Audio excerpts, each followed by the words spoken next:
Hello students, आप सबका हमारे चैनल पर स्वागत है।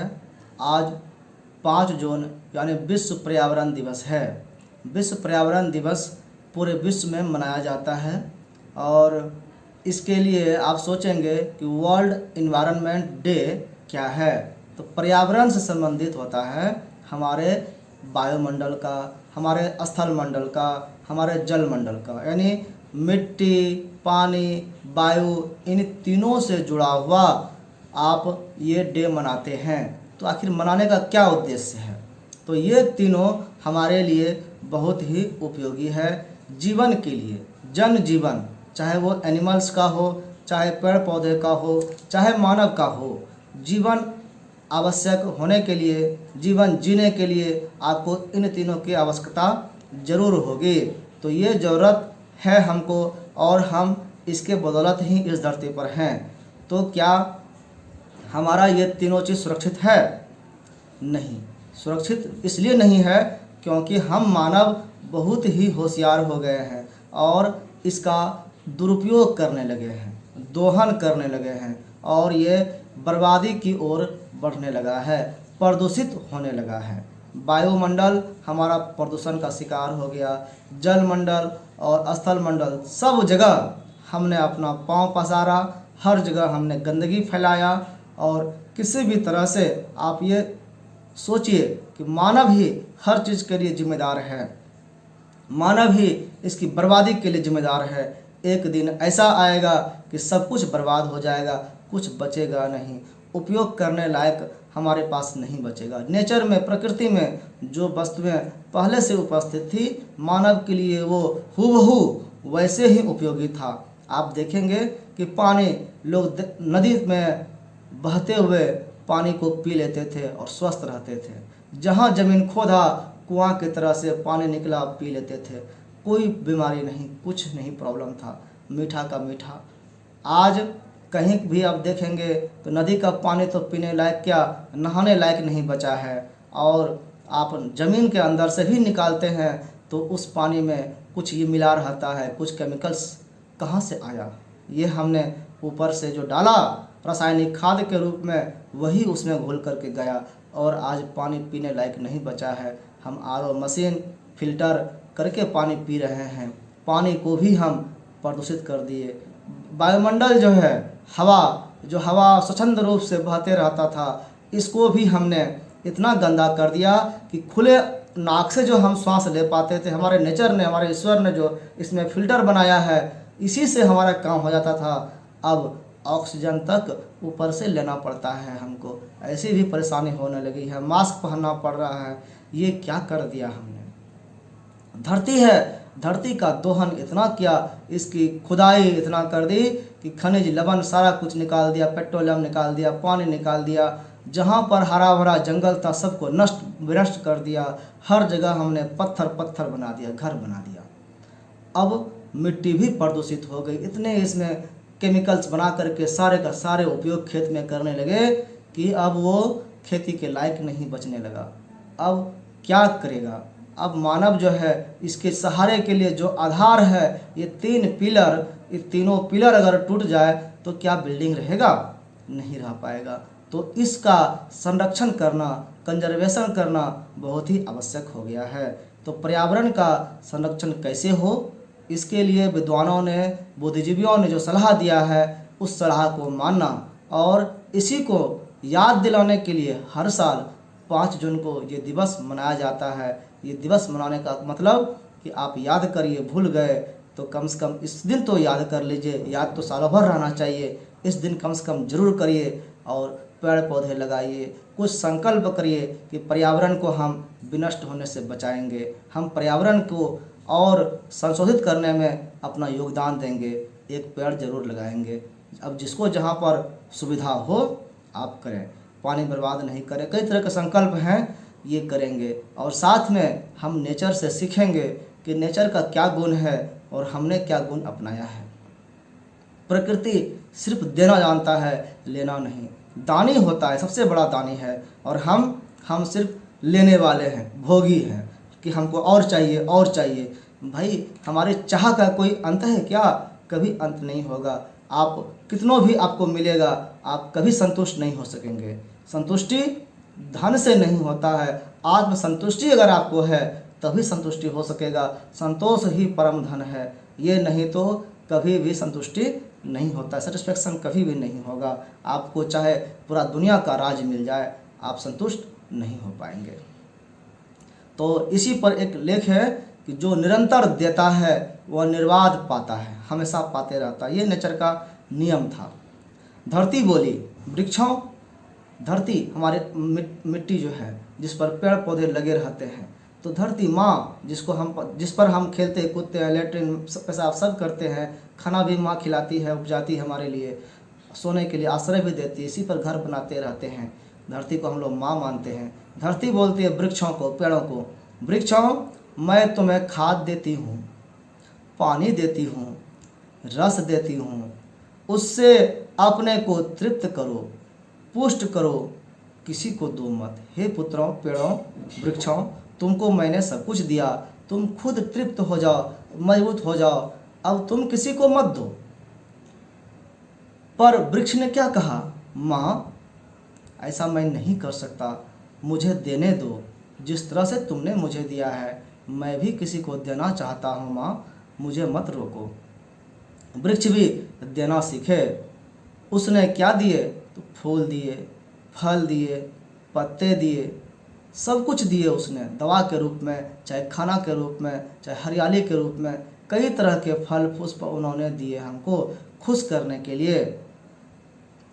सूख रहा था वृक्ष, जब वृक्ष बूढ़ा हो गया, मरने लगा, सूख गया, तब भी उसे यही कामना थी। मरते समय भी वृक्ष क्या सोच रहा है कि कोई आए, मेरी सूखी लकड़ियों को लेकर जाए और अपना काम चलाए, चाहे वो फर्नीचर बनाने में उपयोग कर ले, घर बनाने में उपयोग कर ले, लाठी के रूप में उपयोग सहारा कर ले, कुर्सी बना करके बैठ जाए, या हमको जला करके वो अपना भोजन बना ले, अपने अंत्येष्टि क्रिया कर ले। लकड़ी की ये इच्छा, वृक्ष का ये इच्छा, आप सोच सकते हैं कि जीवन पर्यंत वो दानी होता है। धरती से जितना लेता है सारा का सारा वो रिटर्न कर देता है, कुछ नहीं रखता। हम धरती से और वृक्ष से ये तो सीख सकते हैं, लेकिन हमने ये नहीं सीखा। समुद्र ने अपना जल जो है आकाश को दिया, दूसरा उदाहरण है। आप प्रकृति से बहुत कुछ सीख सकते हैं, हम सीख सकते हैं, और हम सीख करके अपने जीवन को इसी तरह का बना सकते हैं। समुद्र ने अपना जल किसको दिया, आकाश को। आप जानते हैं कि जो समुद्र का लेवल ऊपर होता है, धूप उस पर पड़ता है तो पानी गर्म होकर के भाप बन करके ऊपर की ओर जाता है, आकाश में ही जाता है। तो आकाश में धूप के बदौलत ही गया, लेकिन पानी ऊपर की ओर गया। तो यही कहा गया कि समुद्र से जल आकाश को गया, तो समुद्र ने दिया तब तो गया। तो समुद्र ने अपना जल आकाश को दिया, और बादलों ने कहा परिग्रह पाप है, उनको भी कहा कि तुम किसी को मत दो। तो बादल ने क्या कहता है कि परिग्रह पाप है, जमा करना पाप है। हम लोग क्या व्यक्ति हैं कि धन होता है तो कहते हैं जितना ज़्यादा से ज़्यादा धन हमको मिल जाए, हमारे पास हो जाए, हमारे बैंक अकाउंट में रह जाए, हमारे पास सब कुछ मेरा, सारा ज़मीन मेरा, सारा पैसा मेरा, सारा घर मेरा, सारा शहर मेरा, सब कुछ, सारा पावर हमको मिल जाए, हम अपने पास रखें, किसी को मत दें। ये परिग्रह, ये संग्रह करना परिग्रह कहलाता है। हमको करना क्या चाहिए था, अपरिग्रह, संग्रह नहीं करना चाहिए, फिर वितरण करना चाहिए, इधर से ले इधर दे देना चाहिए। हम एक माध्यम बन सकते हैं, लेकिन हम करते क्या है कि हम जमा करने लगते हैं। तो बादलों ने क्या कहता है समुद्र को कि समुद्र, मुझको पानी तो तुमने दिया, लेकिन अब किसी और को देने से मत रोको। परिग्रह जो है ये ठीक नहीं है, ये पाप है। संग्रह जो है असामाजिकता है। अगर एक व्यक्ति सब कुछ संग्रह करके रख ले, आप फिल्म वगैरह में देखते होंगे कि ठाकुर जो है सभी मजदूरों से, गांव के लोगों से काम करा करके, धान चावल उपजा करके अपने कोठी में भरवा लेते थे और सबको भूखा छोड़ देते थे। फिर जो है उसको गिन गिन करके देते थे और गुलामी कराते थे। तो ये असामाजिकता है, सामाजिक स्तर पर ये सही नहीं है। उसने अपना सारा जल क्या किया, बादल ने अब जल रखा नहीं, अपना सारा जल धरती की गोद में बरसा दिया। समुद्र से लिया तो जरूर, लेकिन धरती पर सारा जल बरसा दिया। फिर वही जल नदियों के रास्ते समुद्र तक जा पहुंचा। समुद्र जितना था उससे बूंद भर भी कम नहीं हुआ। क्या समुद्र का पानी कम हुआ ऐसा लगता है आपको? कभी कम होता है क्या? नहीं होता है। कहा भी गया है कि समुद्र से पानी ले लोगे तो क्या होगा, घटेगा थोड़े? नहीं घटता है। जितना वो देता है बादल को, बादल फिर लौटा देता है धरती को, और धरती से फिर बहते हुए समुद्र में आ जाता है। ये एक साइकिल, एक चक्र के रूप में चलता है, कोई संग्रह नहीं करता है। आप जान लीजिए, जो संग्रह करेगा पानी वहीं सड़ जाएगा, बर्बाद हो जाएगा। तो संग्रह करना हमारे सामाजिकता के खिलाफ है, हमारी प्रकृति के खिलाफ है, चाहे वो पानी का हो, भोजन का हो, धन का हो, विद्या का भी हो। किसी भी चीज़ का संग्रह नहीं करना चाहिए, उसको बांट देना चाहिए। जहाँ उपयोगी हो, जिसके लिए वो उपयोगी हो, उन तक वो पहुँचा देना चाहिए। आपका स्तर, हमारा स्तर जहाँ तक रहेगा हम वहाँ तक फैलाएंगे अपना प्रकाश। एक दीपक भी प्रकाशित करता है अपने आसपास के एरिए को। पूरा दुनिया एक दीपक प्रकाशित नहीं कर सकता है, लेकिन वो फैलाता तो है, जहाँ तक जा सके जाएगा। तो ये काम हुआ बादलों का, समुद्र का, पानी के बदौलत। उसने कभी जाना नहीं कि अभाव क्या होता है, सब कुछ दे दिया, लेकिन क्या कभी पानी घटा समुद्र का? उनके पास क्या कभी अभाव हुआ? देने वाले के पास धन की कमी नहीं रहती है, दानी का धन घटता नहीं है, यही कहा गया यहाँ पे। दूसरा उदाहरण है, गंगा हिमालय से चली तो हिमालय ने उसे बहुत तेरे रोका। देखिए, ये सब प्रतीकात्मक है, समझने की चीज़ है। हिमालय से जब गंगा निकलती है तो हिमालय कहता है गंगा को कि मत जाओ, रुक जाओ। कहाँ जाओगे? तो गंगा ने कहा कि मुझे लोक कल्याण के लिए जाना ही पड़ेगा। लोक कल्याण का मतलब लोगों का कल्याण, समाज का कल्याण करना है। पर मतलब दूसरों के लिए प्रार्थी बनना है, स्वार्थी हमको नहीं बनना है। हम प्रार्थी बन कर के लोगों के कल्याण के लिए हमको जाना पड़ेगा। गंगा बोलती है हम जाएंगे, हमारे पानी में औषधीय गुण है, हमारे पानी को लोग पिएंगे तो निर्मल होंगे।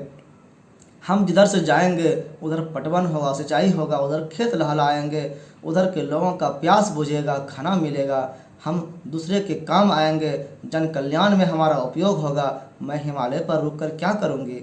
इसलिए मुझे जाने दीजिए, मुझे मत रोकिए। गंगा वहाँ से चलती है। वह बह निकली, प्यासी धरती, सूखी खेती और व्याकुल जीव जंतुओं को शीतल जल लुटाती हुई चलती गई। सारे लोगों को जहाँ प्यास था वहाँ पानी पिलाते गया, व्याकुल जीव जंतुओं का सहारा बना। गंगा बढ़ी तो हिमालय का हृदय स्वतः द्रवित हो गया। हिमालय पिघल पिघल करके कहने लगा, जाओ गंगा जाओ, और लो पानी, जितना पानी तुमको चाहिए लो। गंगा जो है पानी, उसमें कमी नहीं रहा, पानी गंगा लुटाती रही और गंगा में पानी हिमालय लुटाता रहा। पिघला पिघला करके अपने बर्फ को गंगा में डालता रहा, तो स्वतः जो है वो द्रवित हो गया और गंगा में मिलते गया। उसने जल उड़ेलना शुरू किया और गंगा गंगोत्री में जितनी थी, गंगा सागर में उससे 100 गुनी बड़ी होकर सागर से जा मिली। क्या गंगा का पानी कम हुआ? गंगोत्री में जाके देखेंगे तो लगता है कि छोटा सा झरना बह रहा है। वो गंगा सागर में जाकर के विशाल जल सागर का एक स्रोत बन जाता है। आपको लगेगा नहीं कि ये वही गंगोत्री है। कितना जल इसमें और आकर के मिलता है, कई नदियाँ इसमें आकर के रास्ते में मिलती है, लेकिन गंगा देना तो नहीं छोड़ दी अपना पानी को। निसर्ग का नियम है, प्रकृति का नियम है कि जो निरंतर दान करता है वह निर्बाध प्राप्त भी करता है। यानी दानी को एक तरफ से वो दान करता है, दूसरे तरफ से ऑटोमेटिक उसके पास आने लगता है, एक स्रोत चल जाता है। हम बस माध्यम बन जाते हैं, एक साधन बन जाते हैं कि एक तरफ से आए दूसरी तरफ से चले जाए। बस एक बिजली का तार जैसे होता है ना, कि इधर से जोड़े प्लग से उधर बल्ब में चला गया तो इधर से इधर, बस तार का जो तार के होते हुए इलेक्ट्रिसिटी जो है बह करके इधर से इधर चल जाता है। बिजली का तार कंजप्शन नहीं कर पाता है, बहुत ही स्लो, उसको नगण्य माना जाता है कि बिजली के तार के द्वारा बिजली खपत होता होगा, ऐसा इसको नगण्य माना जाता है। तो साधन बन करके रहना, यही सलाह देता है हमारे प्रकृति। प्रकृति कहता है कि जो निरंतर दान करता है वही निर्बाध प्राप्त भी करता है। आज का दिया हुआ कल 1000 गुना होकर लौटता है, बढ़ करके लौटता है, देने से घटता नहीं है। यह कुदरत का नियम है। त्याग, क्या है कुदरत का नियम? त्याग, हमको त्याग करना चाहिए, त्याग करने से घबराना नहीं चाहिए। दान, दान करना चाहिए, दानी कभी घबराता नहीं है, दाने का कुछ घटता नहीं है। परोपकारार्थ, हमको परोपकार करना चाहिए, दूसरे का उपकार करना चाहिए, दूसरे का, समाज का जितना हम भला कर सकें, यही हमारे लिए मानवता का सच्चा नियम, प्रकृति का सच्चा नियम होगा। हम प्रकृतिवादी सच्चे अर्थ में बन पाएंगे। उत्सर्ग ही जीवन को परिपूर्ण बनाता है। इन सारे गुणों को जो ढोता है उसी का जीवन परिपूर्ण जीवन माना जाता है। उसी प्रकार हम और हमारी पीढ़ियां स्वस्थ रहे, इसलिए पर्यावरण को ठीक रखना हमारा कर्तव्य है। इस पर्यावरण के दिवस पर यह समझना कि पर्यावरणविद सच्चे अर्थ में हम कैसे बनेंगे, ये समझना जरूरी था और इसी पर आज चर्चा हुआ। यहाँ पर 3 P का अभी के वर्तमान संदर्भ में आप देखेंगे तो 3 P है जिसका बहुत ही महत्व है।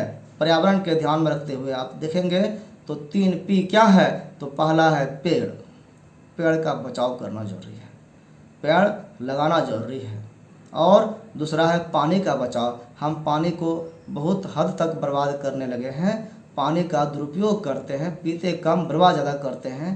पानी का बहुत ही दुरुपयोग क्या होता है, गंगा में या नदी में कई कचरे डाल देते हैं, तो वो हमारे लिए तो अनुपयोगी होता ही है, पानी में जो जीव जंतु रहते हैं उसके लिए भी जहरीला हो जाता है। तो पानी का बचाव भी आवश्यक है। और तीसरा है प्लास्टिक का उपयोग, प्लास्टिक के उपयोग से बचाव। प्लास्टिक का उपयोग करके हम धरती को, पानी को, हर जगह को प्रदूषित कर रहे हैं। तो प्लास्टिक के उपयोग से जितना ज़्यादा बच सकें हमारा प्रकृति उतना ही संरक्षित सुरक्षित रहेगा। तो इसीलिए आज हम सबको इसका संकल्प लेना चाहिए कि पेड़ और पानी को बचाएंगे और प्लास्टिक के उपयोग से दूर रहेंगे या कम से कम उपयोग करेंगे। इन्हीं संकल्प के साथ हम आप सबसे विदा लेते हैं। आप सबका बहुत बहुत धन्यवाद। नमस्कार।